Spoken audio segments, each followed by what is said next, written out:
नमस्कार दर्शकों, क्या आप किसी ऐसे राजनेता को जानते हैं जो कि विधानसभा चुनाव या कोई भी स्टेट में इलेक्शन होने से पहले अनाउंस कर दे या किसी पेपर पर लिख कर दे दे कि मेरी इस स्टेट में इतनी सीटें आ रही हैं और मेरी पार्टी की इस स्टेट में इतनी विधानसभा सीटें आ रही हैं? यदि नहीं तो उसका नाम है अरविंद केजरीवाल। जी हाँ, अरविंद केजरीवाल जिस भी स्टेट में चुनाव लड़ने जाते हैं तो उसमें पहले ही किसी सार्वजनिक मंच पर आकर या किसी मेन स्ट्रीम मीडिया के स्टूडियो में बैठकर यह ऐलान कर देते हैं कि मैं इस कागज़ के टुकड़े पर लिख के दे देता हूं कि मेरी इस विधानसभा में इतनी सीटें आ रही हैं और इस स्टेट में अगर कोई लेजिस्लेटिव असेंबली का चुनाव हो रहा है तो इसमें इतनी सीटें आ रही हैं, या कोई लोकल बॉडी का भी चुनाव हो रहा है तो भी वो लिख कर दे देते हैं। हम आपको बता दें, आम आदमी पार्टी की जिन स्टेटों में सरकार है उसमें आम आदमी पार्टी का वोट शेयर किस तरह से नीचे गया है। आपको बता दें कि दिल्ली में, जो कि ऑलरेडी इनकम्बेंट पार्टी है आम आदमी पार्टी, जिसकी 2020 में अगर बात करें तो 62 विधानसभा सीटें आई थी, उसमें दिल्ली में आज किस तरह से आम आदमी पार्टी का वोट शेयर नीचे गया है। आज मैंने खुद एक विधानसभा की स्टडी की है और साथ ही मैं आपको बता ही देता हूं, मैंने डिप्टी सीएम मनीष सिसोदिया की विधानसभा जो दिल्ली में है पड़पड़गंज में, उसके चारों वार्डों की स्टडी की है कि कैसे मनीष सिसोदिया को अपने 3 म्यूनसिपल कॉरपोरेशन के वार्डों से हाथ धोना पड़ा और कैसे वो वार्ड बीजेपी की झोली में चले गए। जी हाँ, किसी पार्टी के कार्यशैली और उसके कार्य का यदि सटीक अंजाम या किसी पार्टी की कार्यशैली या यदि उस पार्टी के कार्य का अगर सटीक आकलन करना है तो उस पार्टी के कार्य का सटीक आकलन उसी से किया जा सकता है कि जब वो पार्टी किसी स्टेट में रूलिंग पार्टी रही हो। और आम आदमी पार्टी दिल्ली में रूलिंग पार्टी रही है और 8 साल हो गए हैं, तो आखिरकार दिल्ली वाले ही बता सकते हैं कि आखिरकार आम आदमी पार्टी ने दिल्ली में कैसा काम किया है। कोई भी नई स्टेट में चुनाव लड़ने से कोई पार्टी अपना रिपोर्ट कार्ड सही साबित नहीं कर सकती, ना ही कोई पार्टी ये कह सकती है कि हम नई स्टेट में चुनाव लड़े और हमारी इतनी सीटें आ गई तो हमने इतना अच्छा प्रदर्शन किया, क्योंकि नई स्टेट में एंटी इनकम्बेंट लोग भी होते हैं जो एक ऑप्शन के आधार पर या एक ऑप्शन के तरीके से किसी नई पार्टी के कैंडिडेट को टिकट दे सकते हैं। अब हम दिल्ली की अगर बात करें तो दिल्ली में आम आदमी पार्टी ऑलरेडी 8 साल से सत्ता में है, तो दिल्ली के कामों का जो आम आदमी पार्टी के तो दिल्ली में हुए कामों का अंदाज़ा सिर्फ दिल्ली वालों को ही हो सकता है। पहले आप अरविंद केजरीवाल का ये बात सुनिए जो कि उन्होंने एक टीवी चैनल के मंच पर ये बात कही थी एमसीडी इलेक्शन को लेकर। आप सुनिए, रिकॉर्डेड है।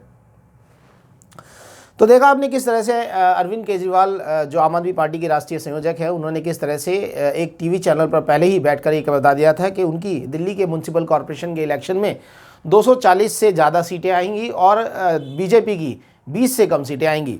यहाँ पे आपको बता दें, सारे मेन स्ट्रीम मीडिया के चैनल भी बड़े एग्जिट पोल दिखा रहे थे। उन्होंने कहा था कि 150 से 195 सीटें आम आदमी पार्टी की दिल्ली के एमसीडी इलेक्शन में आ सकती है और कई टीवी चैनल्स तो 200 से पार की सीटें भी बता रहे थे।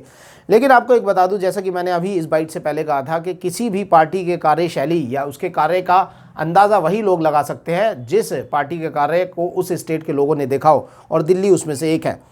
अब अरविंद केजरीवाल की पार्टी को ये समझना चाहिए कि दिल्ली के लोगों ने कैसे उनकी वोट को नकार दिया, कैसे उनकी पार्टी की कार्यशैली को नकार दिया। हालांकि एमसीडी की अगर बात करें तो उसमें 15 साल से इनकम्बेंट पार्टी बीजेपी है।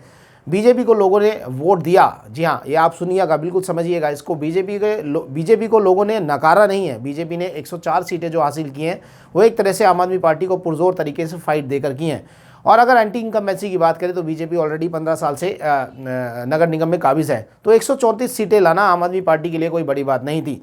असली खेल तो वहाँ शुरू होता है जब बीजेपी का इन चुनावों में वोट शेयर 3% बढ़ गया और आम आदमी पार्टी का तकरीबन 12 से 13% वोट शेयर इन चुनावों में कम हो गया। यानी कि अगर बात करें कि दिल्ली वाले आम आदमी पार्टी को कम वोट दे रहे हैं और बीजेपी और अन्य पार्टियों को ज़्यादा वोट दे रहे हैं। कांग्रेस की बात नहीं करेंगे क्योंकि कांग्रेस को वोट नहीं मिल रहा है।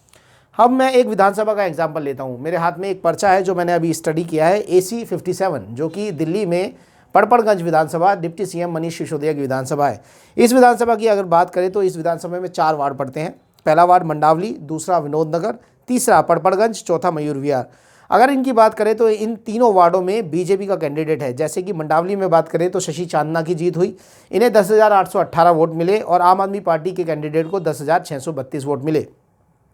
विनोद नगर की बात करें तो यहाँ पर रविंद्र कुमार सिंह की जीत हुई है, जिन्हें बीजेपी के कैंडिडेट की अगर बात करें तो यहाँ पर 13,830 वोट मिले और आपके कैंडिडेट की बात करें तो यहाँ पर 11,519 वोट मिले। लगभग 2-2.5 हज़ार वोट से आम आदमी पार्टी के कैंडिडेट को यहाँ हार का मुंह देखना पड़ा। पड़पड़गंज के वार्ड की अगर बात करें तो यहाँ पर बीजेपी के कैंडिडेट को 10,400 वोट मिले और आम आदमी पार्टी के कैंडिडेट को 9,997 वोट मिले। यहाँ पर भी बीजेपी जीती। बस एक मयूर विहार अगर सेकंड की बात करें तो यहाँ पर बीजेपी के कैंडिडेट को 11,538 वोट मिले और आम आदमी पार्टी के कैंडिडेट को 9,950 वोट मिले।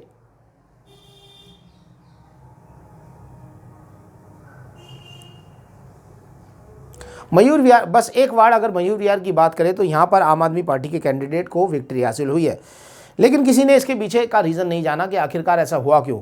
जी हाँ, इसके पीछे का एक ही रीज़न है जो मैं आपको बार बार बता रहा हूँ कि उस पार्टी की कार्यशैली को उसी स्टेट के लोग जान सकते हैं जिस स्टेट में उस पार्टी ने काम किया हो। नई स्टेट में चुनाव लड़ने से या तो हार का मुंह देखना पड़ता है या एक दो अगर सीट आ गई तो उसे आप अपनी कामयाबी नहीं बता सकते।